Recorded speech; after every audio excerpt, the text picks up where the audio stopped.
بسم الله الرحمن الرحیم. السلام علیکم. بلال جیجی انسانیت خدمتگار تاسو سره مخاطب دی. مرګرو دا نن ویډیو تاسو ما سره لازمي وګورئ. دې کې د انسانیت د پاره ډېر یو ښه پیغام دی د مرګتي حواله سره.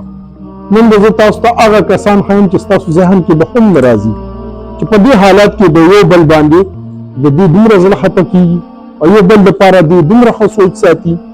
دې ته وایي فیور مرګتیا. کسان څوک دي؟ کسان پوډریان دي، پوډرز کی آیس نشه کوي. یو مرګله په صح حالات کې د زړ قدم په حالات کې او ډېر سخت په مشکل کې زړ قدم سره دا بل مرګره پوډری ماشاءالله دومره ښایسته انداز کې په خوږ आवाज کې سورۃ الملک آیات وایي چې په دې مرګلي باندې د زړ قدم آسان شي. دې ته وایي پیور مرګتیا.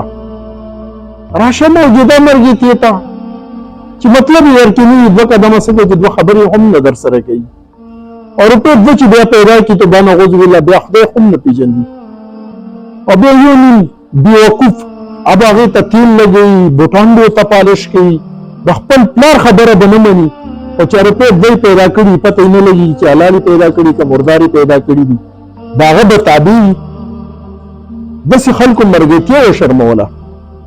زه دې پوډري ته په دواړو لاسونو باندې سلام کوم چې څومره ښایسته تلاوت یې کړی دی، د مرګتي تاریخ قایم کړی دی. نشه یې د خپل کار دی خو چې مرګتي ته انسانیت ته د کوم پیغام ورکړی دی که نه دې نه مرګلو عبرت اخیستل پکار دي. رزق ورکولو والا الله دی. الله مو غواړي، الله بلکې څه کمی نشته. خو د مرګتي دې جولې ته وګورئ.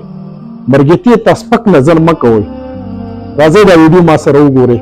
نار جهنم وبئس المصير إذا ألقوا فيها سمعوا لها شهيقا وهي تفور تكاد تميز من الغيظ كلما ألقي فيها فوج سألهم خزنتها ألم يأتكم نذير قالوا بلى قد جاءنا نذير فكذبنا وقلنا ما نزل الله من شيء إن أنتم إلا في ضلال كبير وقالوا لو كنا نسمع أو نعقل ما كنا في أصحاب السعير فاعترفوا بذنبهم فسوقا لأصحاب السعير.